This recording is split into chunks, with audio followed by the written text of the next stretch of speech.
Allow myself to lift. Can we fix the camera for a second real quick? Yeah. Before we start, thank you. Is that better? Yes. And so now, welcome to Across the Goal Line, sports podcast brought to you by diehard fans. Luke Garsar, glad to have you back. You're a little late today. Yeah, I ran into something back home, so sorry I'm late. Sorry we're late doing this today, but yeah, I'm here finally. Yes. I'm also here, once again, Corey Maines, as always.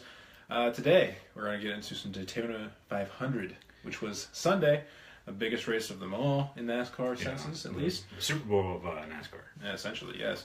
And also some NBA trade deadline stuff that happened last Thursday at 3 p.m. Nothing spectacular, groundbreaking, or anything, or shattering trades that went down. Just some minor stuff that we're going to try to get into a little bit. But typically on the show, we do start with some NASCAR, so let's start with that. Luke, I know that you do this, so go for it. Yeah, all right. Well, first, sorry I'm late.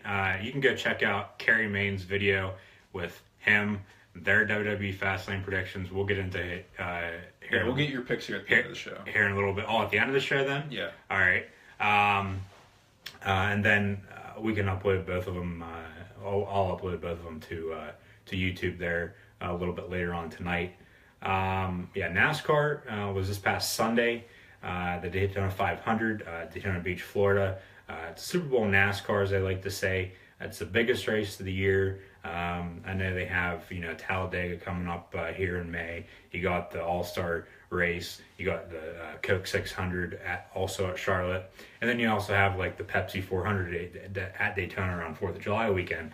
But also Brickyard as well. You got the Brickyard as well, because the Indianapolis 500. But the Daytona 500 is the biggest race of the whole season. I don't care what anybody tells you. Yeah. It's the biggest race, always has been.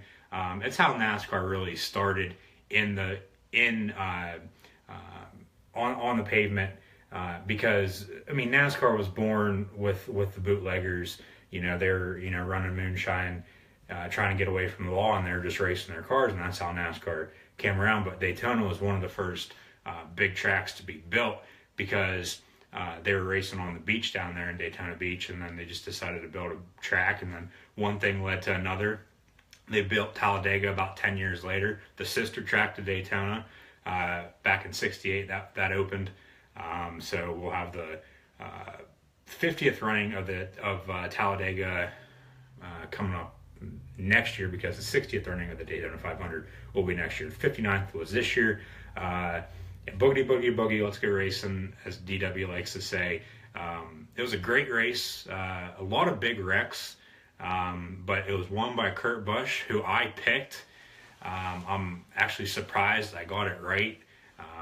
It was just really the luck of the draw. I really would have liked to see Jimmy Johnson win. He was in one of those big wrecks, but Kurt Busch won his first Daytona 500. And Monster Energy has to be really happy right now. It was the first race in in the new era of NASCAR, sponsored by Monster Energy. And Kurt Busch drives the number 41 Monster Energy Ford.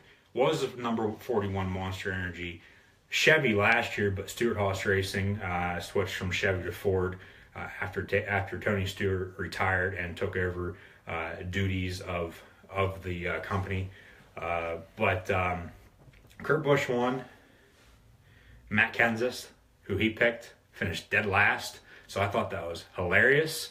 I picked the winner of the race, and then he picked the dead last loser. The Penguins also won last weekend, and they beat the Flyers.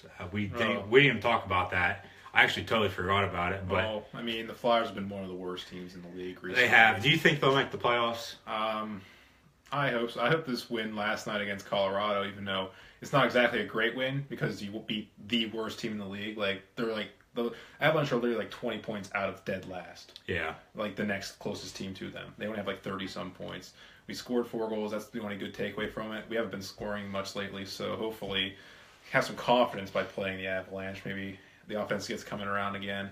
Maybe win some games here late. But, we're going to have to win it now. Hope for the best, obviously, because you have to hope for teams in front of you, obviously, because there's now about 5 or 6 in front of us now.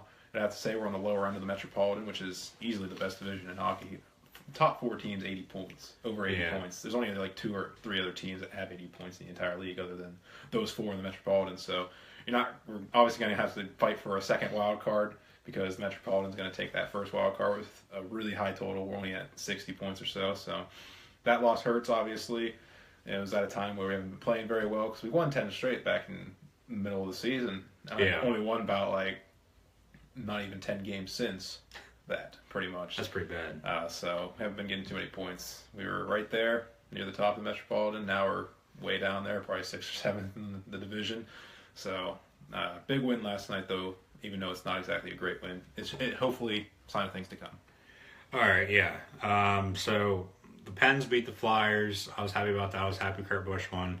And then his Flyers lost, and then Kansas, who he picked, finished dead last in the Daytona 500. Chase Elliott, who's on the pole, he led late. He ran out of gas. He finished 14th. Some other notable finishes: Joe Logano finished 6th. Michael Waltrip finished 8th in his last Daytona 500. A lot of people will remember him winning the 2001 Daytona 500, in which Dale Earnhardt was killed. They're running 1, 2, 3 in DEI. Dale Earnhardt racing with Michael Waltrip, Dale Earnhardt Jr., and then Dale Earnhardt, and then Dale. He was playing a little defense, and then that's how he ended up getting wrecked and ended up dying. But Waltrip finished 8th in his final 500. Austin Dillon, who drives the number 3 now, he finished 19th. Kevin Harvick finished 22nd, and then Jimmy Johnson finished 34th. Speaking of Jimmy Johnson, he's the reigning champion in NASCAR, the reigning 2-time winner at Atlanta. They go to Atlanta this weekend in Hampton, Georgia. Last year's race at Atlanta in February or in early March, with that win, he tied Dale Earnhardt Sr.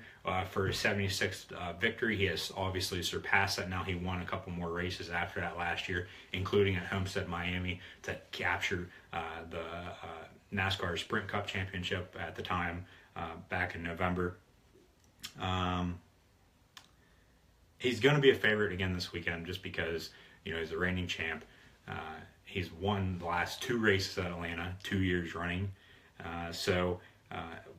With those 2 wins past 2 years, he has a total of 4 now, tied with Richard Petty, Dale Earnhardt, and Bobby Labonte.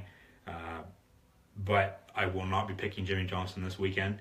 I'm going to be picking Casey Kane to win the Folds of Honor Quick Trip 500, which is this Sunday at 2 p.m. on Fox. So Fox 8, again, Central Pennsylvania listeners. That's where you'll be able to watch the race. And then, Corey, who are you going to pick? Well, I just want to talk a little bit about the Daytona for a second as well. And one of the things I was just thinking of is, like, it's really funny how NASCAR has their biggest event, and it's the first event of the year. Yeah. Typically in sports, the big one's always the championship game or whatever. So yeah. NASCAR has it a little bit backwards almost. It's kind of interesting. Well, they still get people to go to it, attend it, and they still get people to listen to it on the radio, watch it on TV, and it's one of their biggest money makers of the year. Especially with reconstruction over the past couple years, with expanding the grandstand and making the track for the cars being able to go from 2 wide to 3 wide a number of years back. But yeah, they're still making money. But yeah, it is a little odd, and I've heard a lot of people say that before. You have your biggest event at the beginning of the year rather than at the end of the year. But it's good to be different sometimes. Because you look at every other sport, I can't think of something that's the biggest things at the beginning of the year. Yeah. You got the Super Bowl at the end of the year, the World Series at the end of the year, Stanley Cup Finals, the NBA Finals at the end of the year. Tennis is a little different. The Masters for golf, that's probably the closest That's thing. probably the closest thing because, for golf, yeah, exactly. And now they have a couple other ones. It's similar to NASCAR with events, because as I said a little bit ago, you got Talladega coming up. You got the other Daytona race. You got the Brickyard 400, as you said, at the end of July. And of course Homestead at the end of the year. And then you got Homestead at the end of the year. Which is the championship race. Basically, yes. Sometimes, in years past, they've the winner has been announced before that race has even started. Well, now just because of the rules in the past, but now I think this is where you're going to go. Yeah. With how the point system, how the new segment system is with the 3 segments. I said last week I didn't know, and I was just about ready to get into it. I didn't know if I was going to like it or not, and I actually hate it from actually watching the race last week. I think it's flat out stupid. I mean, I understand it does make it a little bit more competitive, from the start of the year to the end of the year, for the whole long haul. But it's basically just flat out stupid. It's taken up more time, I think, because they're bringing out that caution flag at the end of each segment. I know the person who's in first at the end of the first and second segment will get the most points. That will tally on, throughout the year, and that's why I said it just makes it more competitive. And I understand that more competitive early in the race. Obviously. Yeah, but and it does make it more competitive for the end of the year, because sometimes the guy might be running 11th and he needs to get the 10th. He doesn't finish 10th in the first segment. He doesn't get any points then. Like Kyle Busch, I hate him too, and I hate Joey Logano, but Kyle Busch, he won the first segment on Sunday.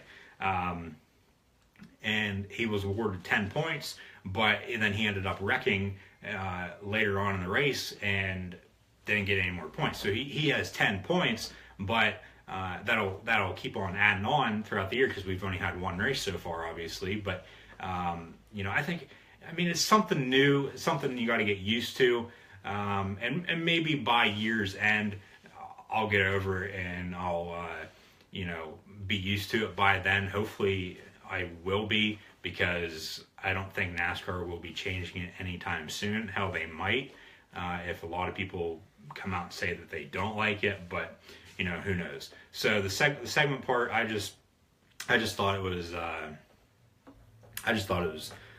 flat out stupid, and something needs to change. But if they don't change it, I can't do anything about it. So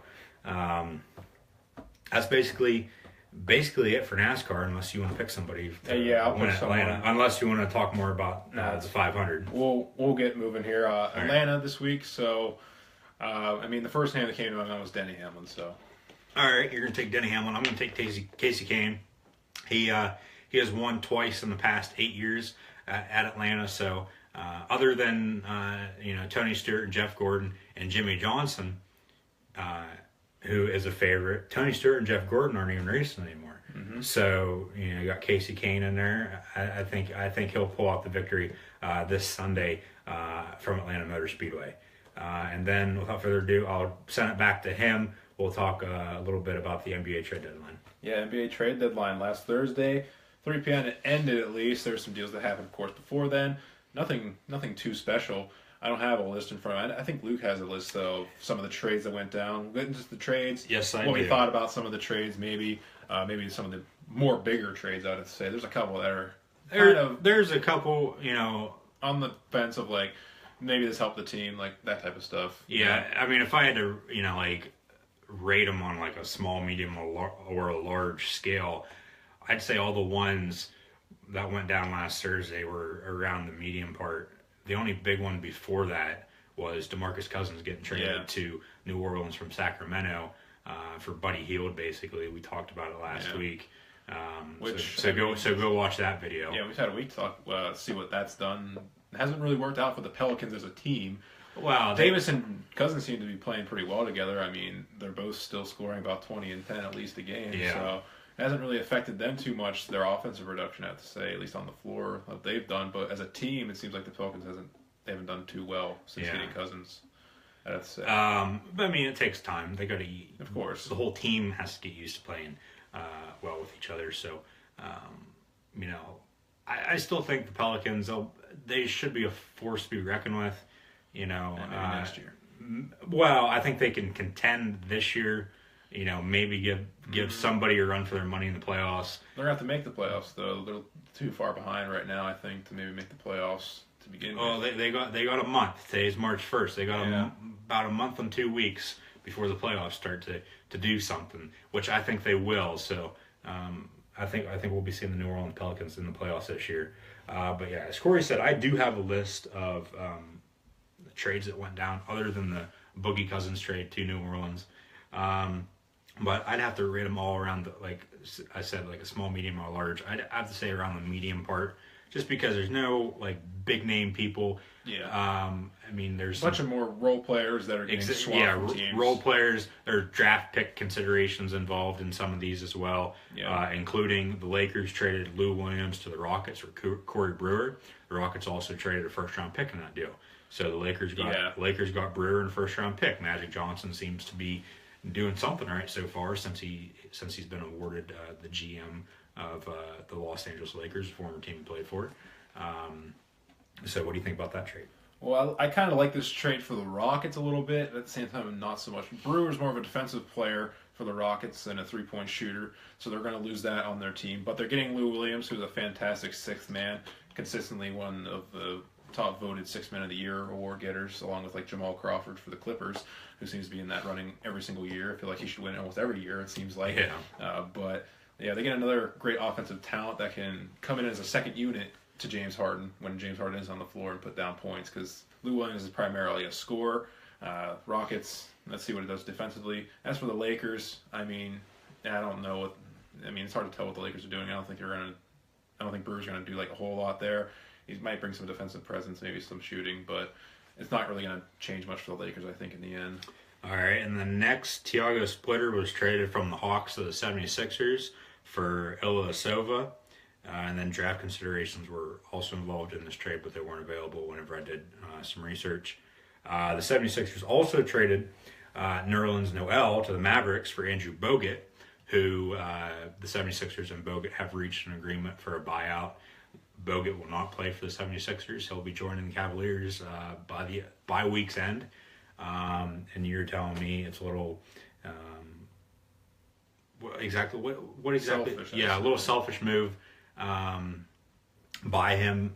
Joining one of the best teams, probably one of the best team in the East, and trying to do what he did with Golden State. Yeah, he might have an Anderson Varejao situation from last year as well. He might. Maybe the Warriors will beat the Cavs, and then he'll luck out and not even win a title again. But yeah, Bogut. I agree with you. I think it is a little selfish joining one of the best teams. Darren Williams as well. He was playing for the Mavericks, and then they reached an agreement for a buyout, and then he also joined the Cavs.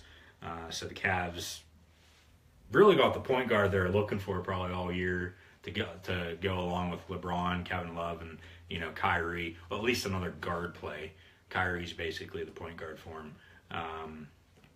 Bogut went to the 76ers, but he's not even going to play for him.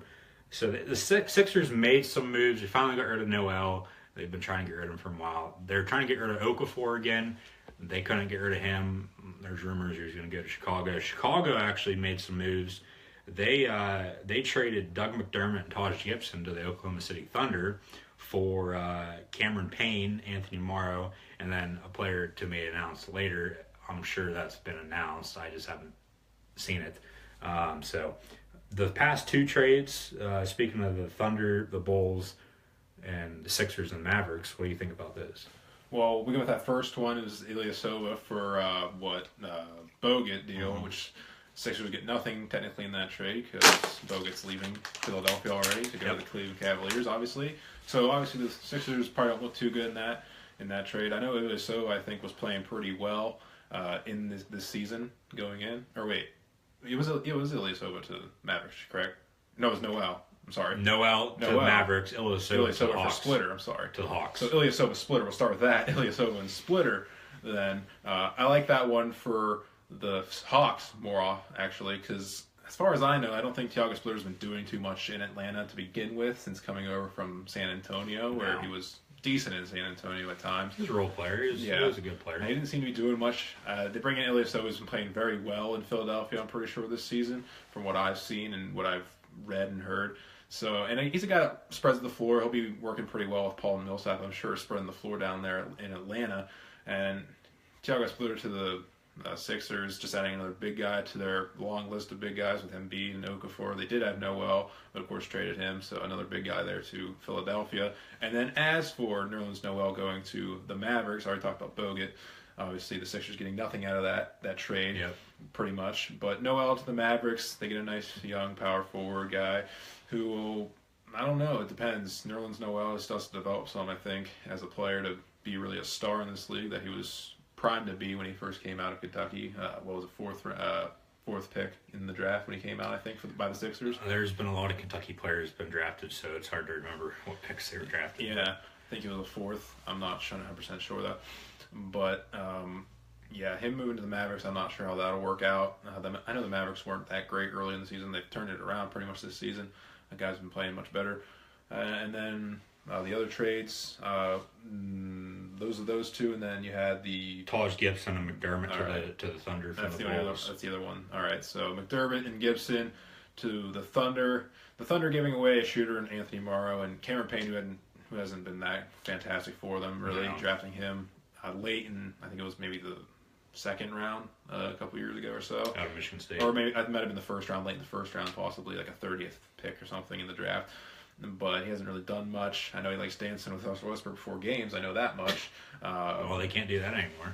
No, they cannot. But I like the Thunder getting Doug McDermott as another shooter, kind of replaces Morrow in that sense.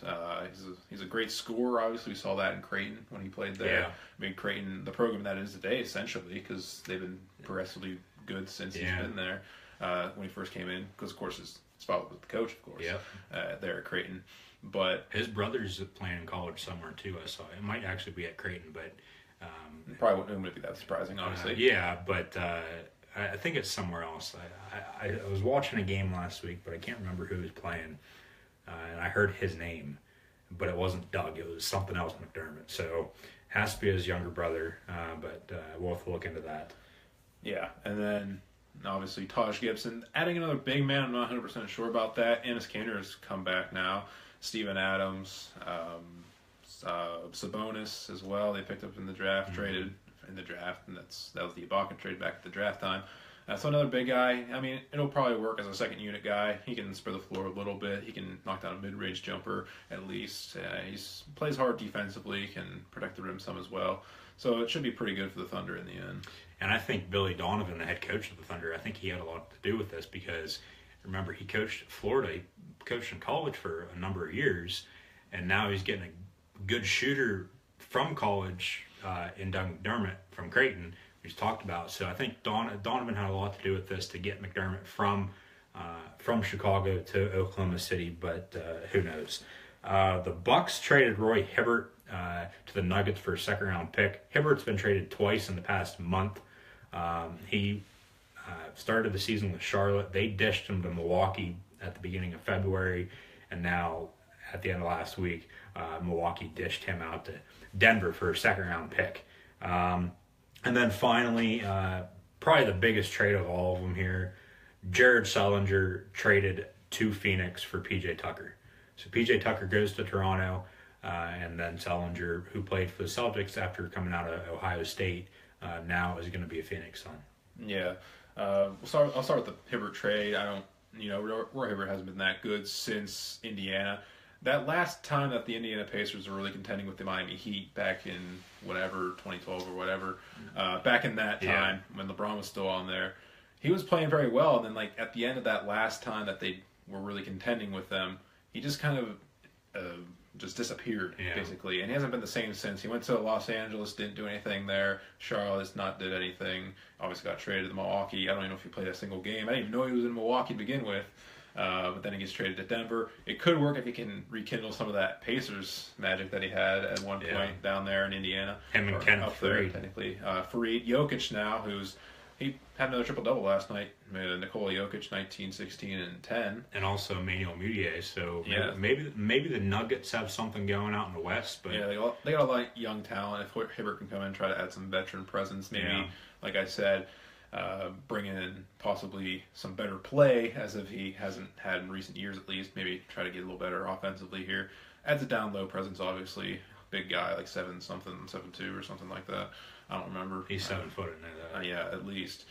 But that's one that remains to be seen. And then the P.J. Tucker, Jared Sullinger one. I don't even know. I don't think Jared Sullinger hasn't been doing too much for Toronto anyway this season. Even playing at all, really. I think that's why they got rid of him. They just signed him last summer, and the same thing with Andrew Bogut. He signed with Dallas from Golden State, and now they got rid of him. Now he's joining the Cavs, as we said. But yeah, I don't think Sullinger was doing anything. He really didn't do anything in Boston either.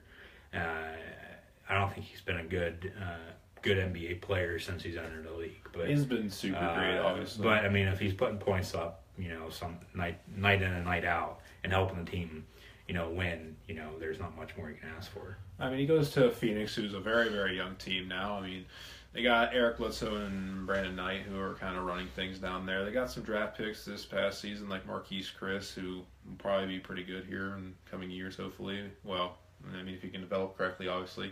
Sullinger, semi-veteran, I guess, can add a little bit to that. I mean, he's got all the tools, really, to be a quality player. He's got the build and the body to be down low, banging around. And he's got some range to him as well. He can knock down a longer shot, so he can spread the floor some as well. But then the PJ Tucker deal, him going to Toronto, helps the Toronto Raptors even more now because, of course, they got Ibaka earlier in the month from the Magic, which helps. He's been playing pretty well since coming over. And then PJ Tucker defensively adds a lot to Toronto. I think that will really help, especially at this point of the season where Kyle Lowry's having wrist surgery. He's going to be out some weeks now, so he's going to miss pretty much the rest of the season. I think in his regular season at least. Obviously, they're going to make the playoffs. The Raptors should at least. And then DeRozan's been taking over though as well without Kyle Lowry being there, so they'll be just fine. And PJ Tucker helps with that as well. Yeah, the Suns, going back to them, as you said, they got a lot of young talent. They haven't been good since Steve Nash was still playing for him, basically. Yeah, basically. And Mike then D'Antoni. And then speaking of injuries as well, Kevin Durant went down with one last night. Yes. And he's going to be out for at least 4 weeks, which will probably be the rest of the regular season. Most of it. Because they got a month and about 2 weeks left until the playoffs start in the middle of April. Today is March 1st, as I said. It's hard to believe already. But Durant's going to be out for at least 4 weeks. It's a knee injury, and he has a bone bruise as well. So we'll have to see if, Golden State, has some trouble without him. I don't think they will. They did fine without him the past couple years without him. So I don't think anything's going to be wrong with that. And then, as Corey said, I don't have anything else to say about NASCAR or the NBA. Yeah. Okay, as Corey said, we'll get into my predictions for WWE Fastlane, which is this Sunday then. Yeah, let's do it right. Because he did a different video already, and we'll have that uploaded after this video. I have the matches. You got the card? I got the card, unless you want to run through it, and then I'll just. I was going to if you didn't have it. So. Well, I have it. I can just run down through it. Rich Swann and Akira Tozawa are going to go up against the Brian Kendrick and Noam Dar. It's still part of the card, so I just put it on there. I want to go with Brian Kendrick and Noam Dar. I really don't care about this match. It's a tag match with cruiserweight people, so I could care less who wins, but I'm going to take Kendrick and Dar. Sasha Banks and Nia Jax could care less about this match as well, but Nia picked up the win at the Royal Rumble. I think Sasha will pick up the win at Fastlane, and it's going to lead to a Bayley-Charlotte Raw Women's Championship match at WrestleMania. So with Bayley having the Women's Championship right now, she's going to be facing Charlotte. I'm actually wearing her shirt right now. I don't know if you can see it. But Bayley facing Charlotte, I think she'll win, retain, and then, as I said, she'll go up against Sasha. Sasha's going to turn on her eventually. Yeah. And I think they'll have a match at WrestleMania. Speaking of cruiserweights as well, Neville, the cruiserweight champion, he's going to be going up against Jack Gallagher. Neville, I think he'll win. Austin Aries is going to be coming back. He's going to be done with NXT. They're going to bring him to the main roster, and he's going to challenge Neville at WrestleMania, and then Aries will win the Cruiserweight Championship at WrestleMania. So Neville will win. I'd really like to see Jack Gallagher win. I think a lot of people like him. He's getting over with the fans with his gimmick, but I don't think the time's right for him to win his first Cruiserweight Championship right now. Roman Reigns, Braun Strowman. I think it's going to end in a count out or a no contest. I think The Undertaker might show up. Yeah. Just because, remember, at Royal Rumble, The Undertaker was eliminated by Roman Reigns. So The Undertaker's going to have some vengeance, come back, and that's going to set up a match that a lot of people I don't think want to see, but it's what we're going to get. We can't do anything about it. So Undertaker shows up possibly, but Strowman, maybe this match is one of the first matches or middle of the card, because I think you're gonna have Samoa Joe and Strowman going at it eventually here before WrestleMania, maybe in the Andre the Giant Battle Royal for the two of them. So it's hard to say exactly who's going to show up when this match is going to take place, but I think it's going to end in a no contest either way. Gallows and Anderson are defending their championships for the first time in a pay-per-view against Enzo and Cass. I think they'll retain. I don't think it's the right time to put them on Enzo and Cass. You got to wait till WrestleMania at Orlando. Mm-hmm. They'll throw in some other tag teams as well, like the Shining Stars, like the New Day, even though the New Day are going to be the host of WrestleMania 33 from Orlando 1 month from tomorrow, April 2nd. So I think Gallows and Anderson will retain. Sami Zayn and Samoa Joe, as I talked about Joe a little bit ago, just a second ago, who knows if he'll get involved in the match. I think I think something's going to happen with that Strowman Reigns match, along with the Undertaker. So it's just hard to tell. But I think this match here, the Zayn Joe match, could be a match of the year candidate if they give him enough time. Maybe 20, 25, 30 minutes. But it's just a singles match, so who knows? But I think Joe will win, or hell, maybe this match will also end in a no contest. Someone will interfere just because, you don't want to see.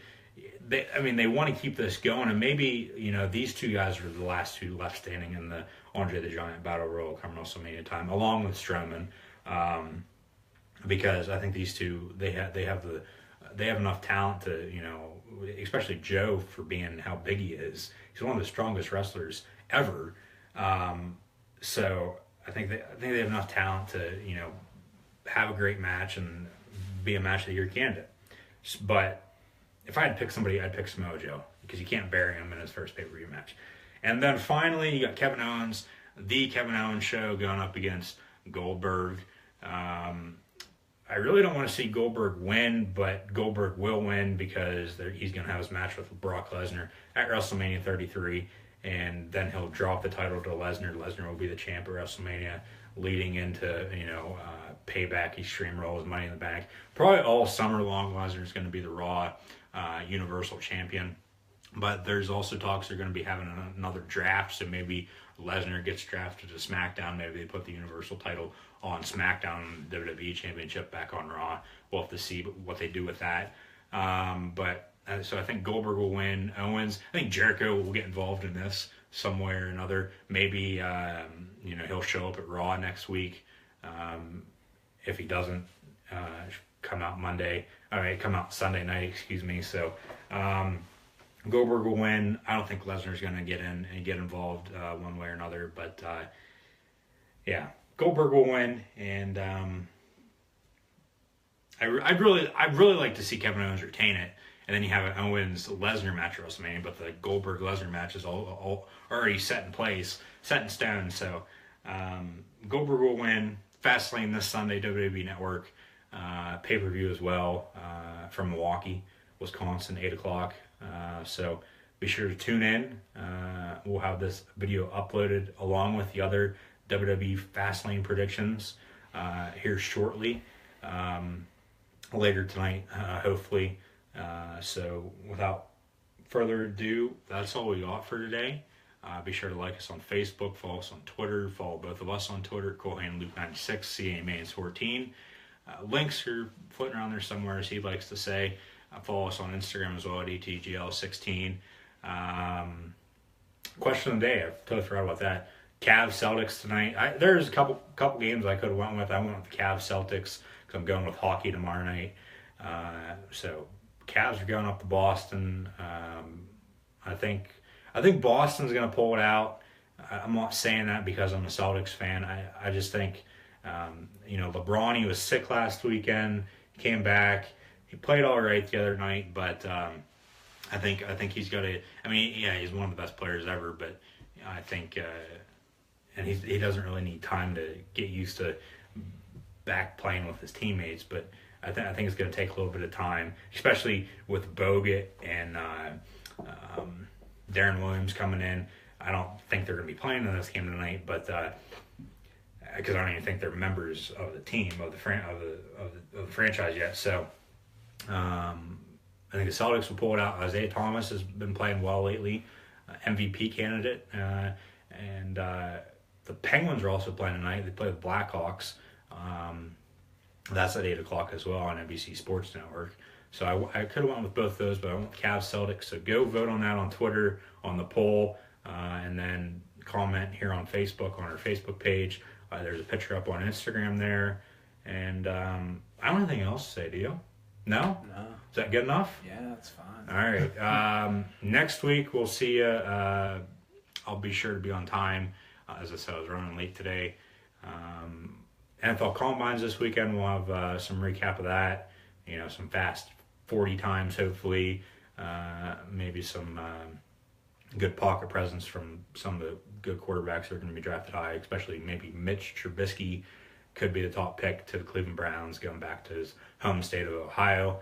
And maybe he could turn the Browns around. We'll have to see. So the Combine next week, we'll review Fastlane. What else do I have? The NHL trade deadline.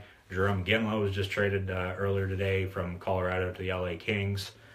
So we'll have more NHL trade deadline stuff next week. And then, NASCAR review as well. So NASCAR's Atlanta. I picked Casey Kane. He picked Denny Hamlin.